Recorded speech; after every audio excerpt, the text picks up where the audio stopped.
Fala galerinha, tudo bom?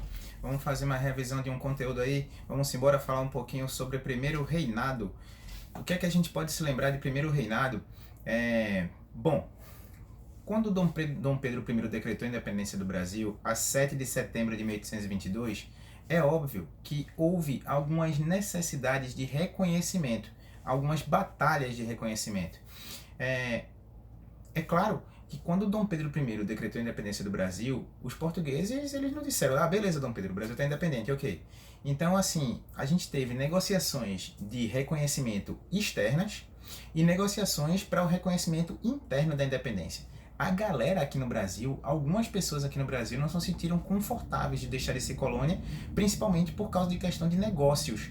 Negócio de escravos, negócio de venda de cana-de-açúcar, negócio de até mesmo de negociação de índios. Mas vê só, vamos lá. Internamente, qual vai ser as batalhas que vão ter que ser travadas? Alguns estados eles se recusaram a reconhecer a independência do Brasil, o Grão-Pará e a Bahia. Tanto que na Bahia, o reconhecimento da independência só aconteceu quase um ano depois, em 2 de julho de 1823. Enquanto o restante do país comemora a independência no 7 de setembro, a Bahia comemora a independência no 2 de julho. Vai ser exatamente por causa dessa necessidade que houve de obrigar os baianos a reconhecerem a independência algum tempo depois. Bom, externamente, o primeiro país a reconhecer a independência do Brasil foi os Estados Unidos. Os Estados Unidos, baseados na doutrina Monroe, aquela história da América para os americanos, eles foram os primeiros a reconhecer a independência do Brasil. O segundo país a reconhecer a independência do Brasil foi a Inglaterra. A Inglaterra enxergou na independência do Brasil uma forma de ganhar dinheiro como ganhava dinheiro com toda a América Latina. E o terceiro país a reconhecer a independência do Brasil foi Portugal. Portugal reconheceu a independência do Brasil após a negociação entre Dom Pedro I e o seu pai, Dom João VI, que era rei de Portugal. E aí ficou acordado que o Brasil teria que pagar para Portugal uma indenização de 2 milhões de libras esterlinas. Após o pagamento dessa indenização foi que Portugal reconheceu a independência do Brasil. É óbvio que o Brasil não tinha em caixa essa grana toda. Então, o Brasil teve que pegar dinheiro emprestado com a Inglaterra, e aí esse empréstimo à Inglaterra fez com que nascesse o que a gente vai chamar depois de dívida externa. Bom, todo país que nasce ele precisa de uma lei, e a lei de um país está numa Constituição. E existem 2 tipos de Constituição, olha o conceito que você pode levar para sua casa. Vê, as Constituições elas podem ser promulgadas ou outorgadas. O que é uma Constituição outorgada? Uma Constituição outorgada é aquela Constituição que é imposta. Você, normalmente um ditador, diz, a Constituição é essa porque eu quero que seja essa e acabou. Uma Constituição promulgada vai ser aquela Constituição que vai ser votada e escrita por uma Assembleia Nacional Constituinte. O que é uma Assembleia Nacional Constituinte? É um órgão responsável por escrever uma Constituição. Você elege deputados para essa Assembleia e essa Assembleia vai deliberar sobre quais leis são necessárias ou desnecessárias para o país.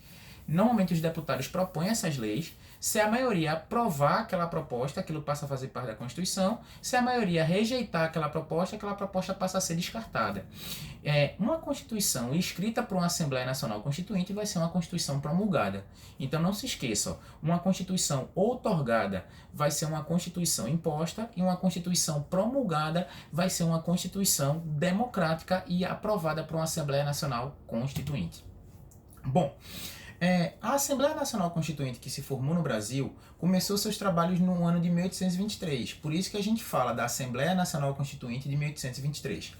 Porém, Dom Pedro I ele percebeu que essa Assembleia Nacional, que é uma Constituição, limitaria os seus poderes. E ele, jovem, na época, ele com seus 20 e poucos anos, ele não queria ter seus poderes limitados. Então, o que foi que Dom Pedro I fez? Ele dissolveu a Assembleia Nacional Constituinte. O que significa? Significa que todo o trabalho da Assembleia seria completamente descartado. No lugar da Assembleia Nacional Constituinte, Dom Pedro I ele escolheu 10 brasileiros amigos dele, que ele chamou de 10 brasileiros natos, e esses 10 brasileiros natos ficaram responsáveis por escrever a Constituição do Brasil. Vai ser exatamente por causa disso que o fato de Dom Pedro dissolver a Constituição e escolher esses 10 brasileiros natos, que a gente vai dizer que a primeira Constituição da história do Brasil vai ser uma Constituição outorgada, uma Constituição imposta por Dom Pedro. Essa Constituição vai ser a Constituição de 1824. A Constituição de 1824, pessoal, mais uma vez batendo nessa tecla, vai ser a primeira Constituição da história do Brasil. Bom, quais são os pontos principais que você pode se lembrar dessa Constituição de 1824? O primeiro vai ser o padroado.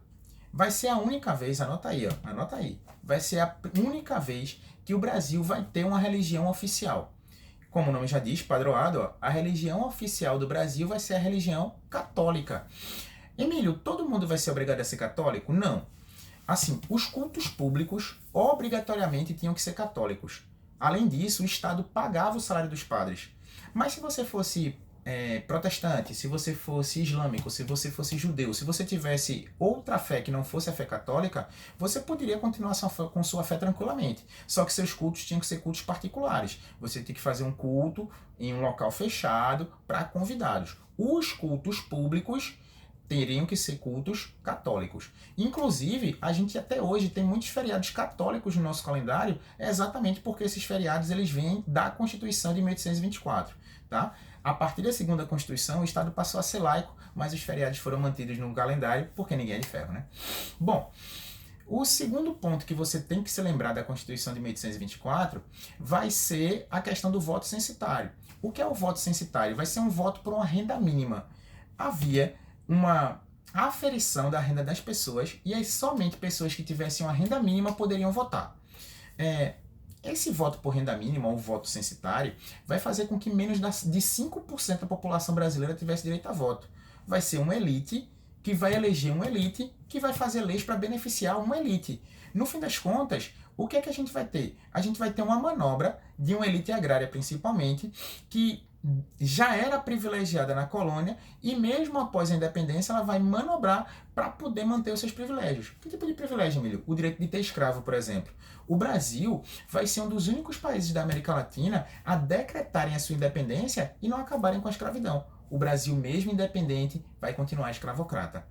Bom, o terceiro ponto que você pode se lembrar sobre a Constituição de 1824 vai ser a questão do poder moderador. Nas aulas passadas, quando a gente falou de iluminismo, a gente falou de Montesquieu. E Montesquieu ele propôs a divisão do Estado em 3 poderes: o poder executivo, o poder legislativo e o poder judiciário. Bom, aqui no Brasil, além desses 3 poderes propostos por Montesquieu, a gente vai ter o poder moderador. O que era o poder moderador? O poder moderador era a chave mestra da Constituição. Era exatamente através do poder moderador que poderia se cancelar decisões do legislativo e decisões do judiciário. E quem era o chefe do poder moderador? O próprio Dom Pedro I. Então, no fim das contas, aquela Constituição tinha uma lei que permitia que Dom Pedro I pudesse continuar sendo absolutista. Por quê? Porque o poder moderador concentrava todo o poder na mão do próprio Dom Pedro. Beleza? Então, ó, não se esquecer, Constituição de 1824, o que é que você pode se lembrar? O padroado, o voto censitário e a existência do poder moderador, que transformava Dom Pedro I num cara que literalmente podia fazer o que quisesse. Com isso, a gente começou a ver que essa Constituição de 1824, ela recebeu algumas críticas. E a maior dessas críticas aconteceu no Nordeste brasileiro, mais precisamente em Pernambuco, que vai ser a Confederação do Equador, que também acontece no ano de 1824. 1824 foi um ano nervoso, não foi não? Vê só, a Confederação do Equador vai ser uma crítica liberal ao absolutismo da Constituição. Aqui, a galera vai começar a se reunir na maçonaria, é exatamente por causa dessas reuniões na maçonaria, que o símbolo da maçonaria ele vai estar presente na bandeira da Confederação do Equador, e aí vai se organizar uma conspiração, onde quase todos os estados do Nordeste, só a Bahia que não vai fazer parte, eles vão tentar se organizar para transformar a região numa região independente do Brasil, uma região que não fosse obrigada a aceitar a Constituição de 1824. O argumento principal dos revoltosos da Confederação do Equador era que era um despautério, um português, não se esqueça, Dom Pedro I era português, ele era nascido em Portugal, chegou pequenininho aqui, mas era português. Um português querer ter áreas absolutistas no Brasil, que já era independente. Bom, Dom Pedro I, ele reprimiu a Confederação do Equador de forma violenta. Como? Ele contratou o exército mercenário de um lorde chamado Thomas Cochrane, C-O-C-H-R-A-N-E, Cochrane. O Lord Cochrane, ele tinha um exército mercenário que já tinha participado de algumas batalhas de independência dos países da América Latina. Dom Pedro I o contratou e ele, de forma violenta, reprimiu a Confederação do Equador. Ele foi contratado pela bagatela de 1 milhão de libras esterlinas. Inclusive, mais uma vez, o Brasil pegou dinheiro emprestado com a Inglaterra para poder pagar esse exército mercenário. Olha a dívida externa aumentando aí. Tá? Bom, Dom Pedro I, ele era um cara que era considerado muito autoritário. E ele começou a receber muitas críticas, principalmente por causa desse autoritarismo. O que se dizia é que ele era muito violento contra seus opositores.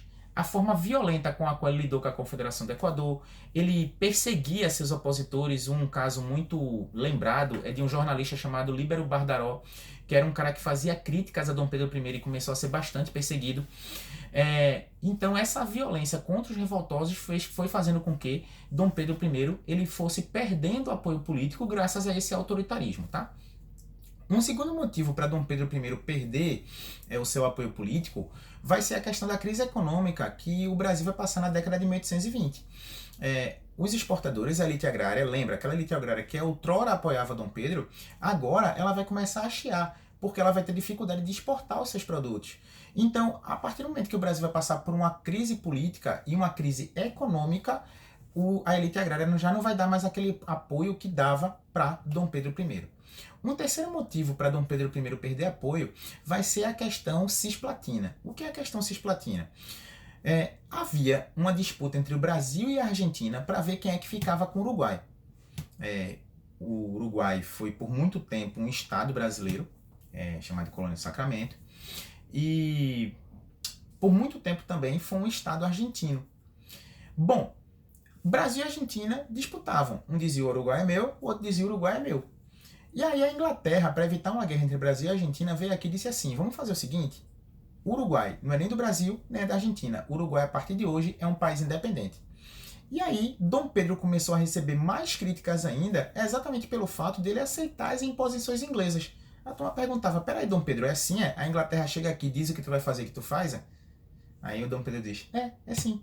Então, assim, a maneira com a qual Dom Pedro era subserviente às ordens inglesas foram fazendo com que a população brasileira também começasse a ficar insatisfeita com ele. Veja que a gente já tem um terceiro motivo, a questão cisplatina. Bom, o quarto motivo vai ser a sucessão do trono português. Segura essa treta, vê. Dom Pedro, ele tinha o pai dele, Dom João VI, que era rei de Portugal. Dom João VI, em 1829, morreu.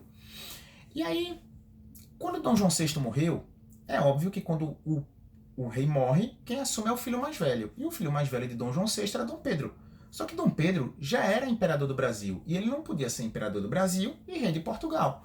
Então, o segundo irmão de Dom Pedro, o irmão mais novo, Dom Miguel, ele começou a reclamar o trono para si. Ele disse, peraí, na impossibilidade do meu irmão mais velho assumir, o próximo imperador tem que ser eu.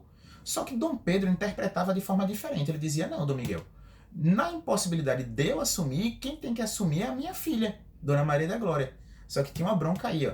Dona Maria da Glória tinha 8 anos de idade e Dom Pedro I estava tentando emplacar sua filha de 8 anos de idade como rainha de Portugal. Então isso virou uma confusão. Dom Pedro dizia, quem assume é minha filha, e Dom Miguel lá em Portugal dizia, não, quem assume sou eu. Isso fez com que os brasileiros começassem a ficar bastante irritados com Dom Pedro, porque diziam que ele estava mais preocupado com a sucessão do trono português do que com os problemas do Brasil. Bom, as pressões sobre Dom Pedro aumentaram.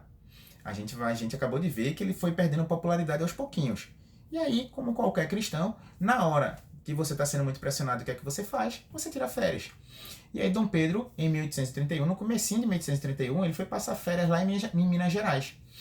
Quando ele voltou, um monte de correligionário dele, de maioria portuguesa, queria fazer uma festa de boas-vindas para Dom Pedro lá no Rio de Janeiro. E aí isso começou a confusão, porque assim, os apoiadores de Dom Pedro queriam fazer uma festa de boas-vindas para ele, só que do outro lado, a galera que era oposição a Dom Pedro dizia, não vai ter festa nenhuma.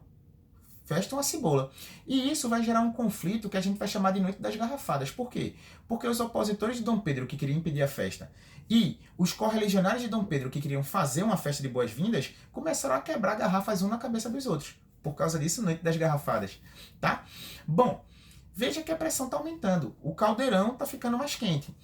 E aí, Dom Pedro, numa forma de tentar agradar a população brasileira, ele vai fazer uma coisa que a gente vai chamar de Ministério Português. O que Ministério Brasileiro, desculpa, Ministério Brasileiro. O que é que a gente vai chamar de Ministério Brasileiro? Bom, na época, o Brasil tinha ministros portugueses e ministros brasileiros.